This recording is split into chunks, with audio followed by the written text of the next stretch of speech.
It's our very first turkey egg! You gonna pick it up too? Oh, it's so exciting! Is that a turkey egg? It's a turkey egg! Look at it! The turkeys are all proud. So exciting! It's gonna hatch. We'll hatch it, yeah! I'm gonna go in the incubator. Yeah, that's right. It goes in the incubator. Oh, okay. You hanging out with your dog? All right, are you ready? Yeah. All right, let's go! Here we go!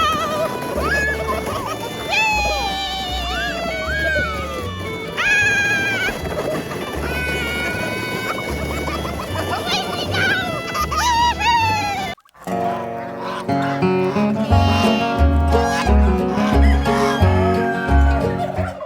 So this week, it has now come time that we need to separate out our breeds. I'm hoping to have purebred eggs and purebred chicks available for April, which means that I need to start now. If I get everybody separated out this week, then it takes 3 weeks, 4 is better, to separate the breeds out to make sure that they are purebred and not all mixed still.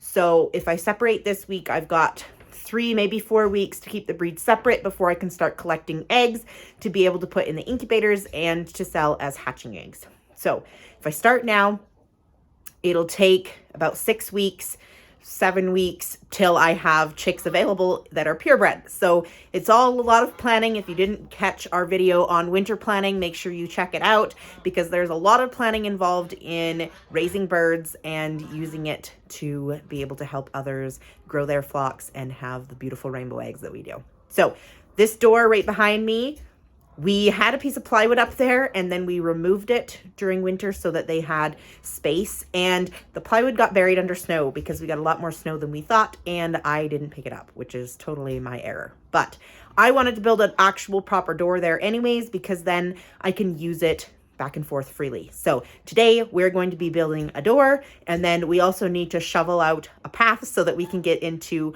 our third coop so that we can separate all 3 breeding pens out that we needed for these spring chicks to be able to offer to other people.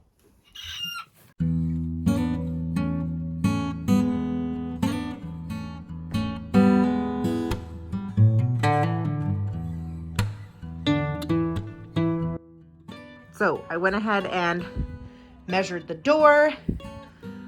As everything is on the farm, it's not square, so I had to make sure I measured top and bottom and make sure the door will fit in there. So this actually did have a proper door in it at one point, so I measured inside here to the inside here so that I can hopefully get a door to fit and sit in there properly. So that is the plan. We will see how it goes.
All right, so it's gonna work. And there is already some hinges on here. They're bent and not in super awesome shape, but they will still work perfectly to attach the door here. The purpose of it is just to keep the breeds separate. So it's just keeping chickens separated between the two coops, so it doesn't have to be super sturdy. So now I just need to get some wire, and I'm just gonna put wire up between the door. Then there's still all the good airflow in here, and the heat will I'm trying to keep the heat nice and warm in here. So then if I separate them that way, it should be good. So gonna get some wire, gonna have to staple the wire around, and then I'm gonna put a brace board diagonally, same thing I did with the door that I'd made last week for the goats, so that it stays nice and sturdy, and it doesn't need to be much. It just needs to swing back and forth and keep the breeds separate. So I got my wire yesterday. I'm gonna go ahead and get it on this door so we can get it in the coop. I'm super excited. This is going to be a tedious job and not one I like. Anything to do with cutting wire is my least favorite farm project.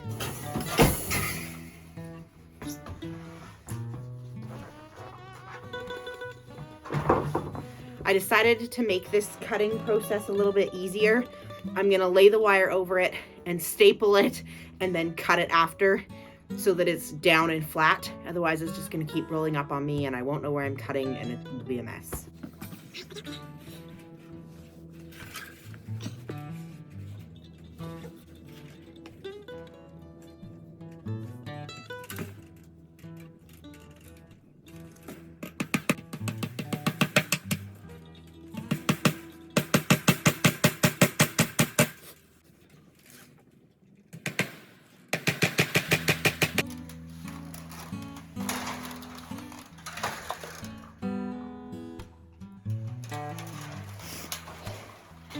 Time to cut it.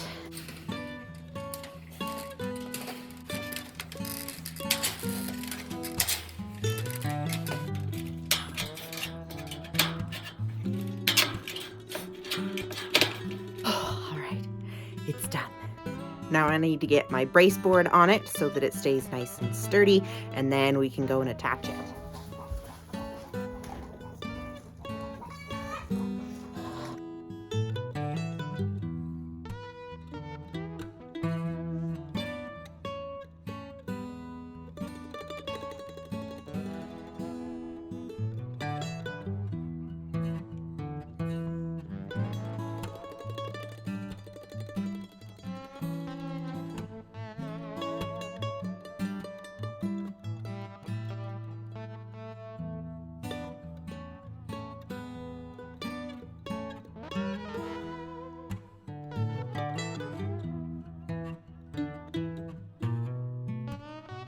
All right, it's all done.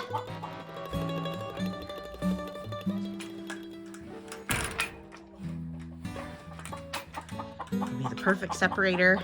Put latches on both sides so that I can lock it from either side of the coops. It'll work good. All right, now that that door is all done, it's time to shovel my path to my third coop.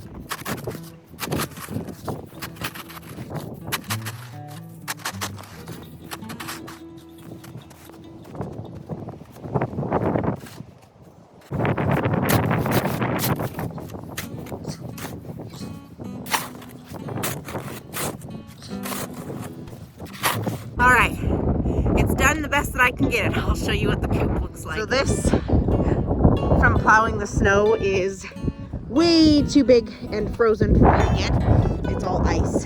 But this path, I was able to clear easily because the snow is melting. And it had already melted back quite a bit in here because it's south facing. So this is our third chicken coop. Today we are going to be talking about chicken breeds. So we moved all of the chickens the other night. I didn't film it because it was in the dark and all you'd see is the big bright headlamps that we had on. But moving chickens at night is super easy because they're sound asleep, so you just pick them up and you can move them wherever you need. So over here in the coop that I moved the Ameraucana flock to, and I will show you the difference between the Ameraucana and the blue layers that we have now labeled. And then I'll show you guys our Easter and olive egger pen as well. So this sweet gal here is an Ameraucana. She came from a silver Ameraucana flock. I bought her and 2 other chicks, and they both ended up roosters, and so she was my only pullet out of the mix. She is a beautiful girl. She lays a nice large blue egg. She's got a super cute beard and muff. So that's why she's got her blue leg band, so that I know that she is our true Ameraucana hen. Now the rest of them, we have decided to call our blue layers. They all come from Ameraucana lines, but they do not have the standard colors for the Ameraucana breed standard. The girls that I have kept in here have beautiful beards and muffs, beautiful color patterns, and they all will lay blue eggs, and they will all produce offspring that lay blue eggs. They have the 2 blue genes, so they have blue eggs with blue shells, and they are just a stunning group. I absolutely love them. This is my Sandy. They just have absolutely stunning patterns. Here's one of the roosters. So we've got 2 roosters in here, yin and yang.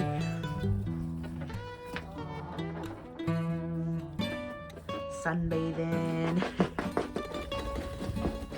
They are just gorgeous birds. There's a whole bunch hiding them here. So I'm really, really excited about this breeding pen and excited for the offspring we're going to get from them. So I'm just on my way over to the main coop to show you guys the Easter and olive eggers. So Farmer Joe and I are here in our Easter egger pen to show you guys the difference between the Easter eggers and the olive eggers. Okay, you hold it. Show them the chicken. Show them the chicken. There we go. So, this girl is one of our Easter eggers. She is a cream crested leg bar. That's why she's got a little bit of a crest on the top of her head. Mixed with something else. We don't know what the mix is. But she lays a pretty blue egg. And up here in the nest, you pick up Farmer Joe, that is one of our olive egger hens. Show them the chickens. There's another Easter egger. There in the front. She is also a cream crested mix and lays a pretty blue egg. And our white hen right there is an Easter egger. Here's our girls enjoying a nice bath. The girl in having a bath is one of our blue layers, but she does not have adequate beards and muffs for what we want for our breeding pen, so she will stay in the Easter egger pen.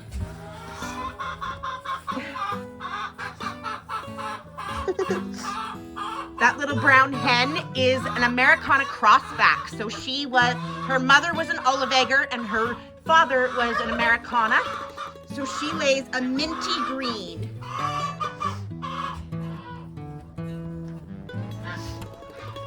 We have kept our marins in here because they will produce beautiful olive eggs when crossed to our roosters that are in here.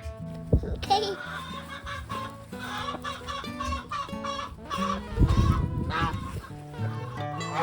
Show them the chickens.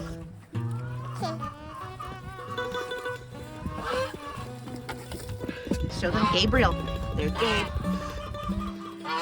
Gabriel is an Ameraucana crossed with a marin, and he will produce dark olives when crossed with our marins and produce beautiful olives when crossed with anything, really. So we're excited for the green eggs he'll produce. We gotta find one of our green, Biddy. Okay. We gotta find one of our greens. Where's one of our green girls? Just like here. Where's one of our green girls? Oh, right there. Let's go over here. Okay, right here. So, this speckly barred hen here beside the Easter eggers, she is one of our, she is a marin crossed with a cream crested Lagbar, and they produce beautiful barred crested when you cross them, and we love them. Don't corner the turkey. She doesn't like that. That's Sabrina. You be nice to Sabrina. All right. Got a cozy bath section happening over there. So I hope you guys were able to get a little bit out of that video that Farmer Joe took for you. So Easters and olive eggers are just mixes. They are crossbreeds of other breeds to make a variety of colors for your birds. These girls give us the variety of blues and the various shades of greens that you see often in our egg basket.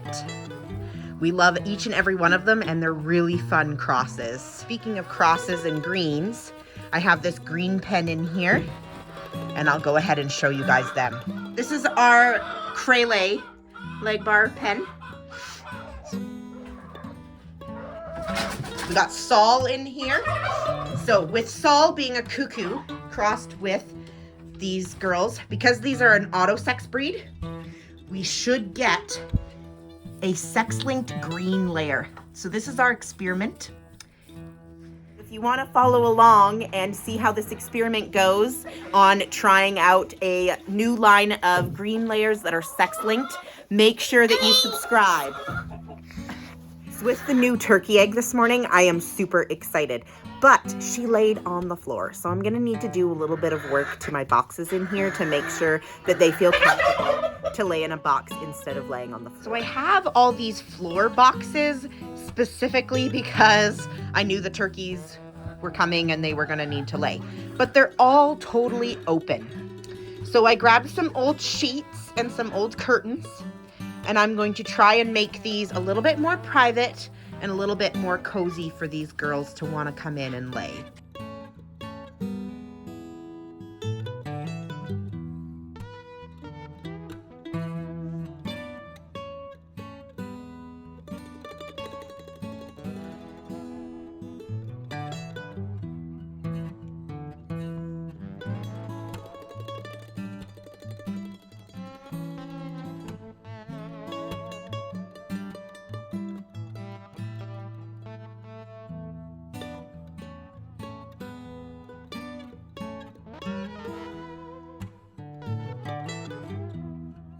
All right, the girls are already checking it out. It looks like an absolute disaster, but I'm really hopeful that this will work. So the geese typically like this one. Now it's nice and protected. I left the bottom part open most of the way so that I can reach in and get the eggs when I need to. This box I put some on to make it a little bit more private. Made these ones a little bit more private. The nice thing with the sheets is it's flexible, so it makes the hole bigger when they go through. So they got lots of room.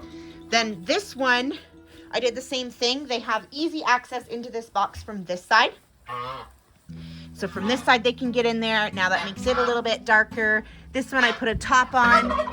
It's a little bit more private. And then these ones, I did the same thing that I did for the geese. So they open up so that they're nice and private inside. It also made little mama here a little bit more secluded in there. And for this little mama, I put this up because she can still get out, but I'm hoping it'll help for when her chicks hatch so the chicks can't get out. Right, little mama? Yeah, those are all your babies.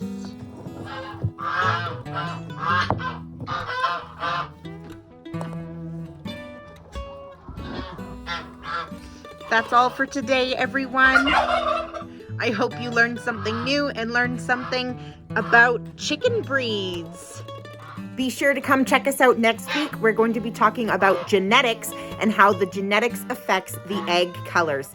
So be sure you subscribe, you like this video, and we will see you next week with more fun content.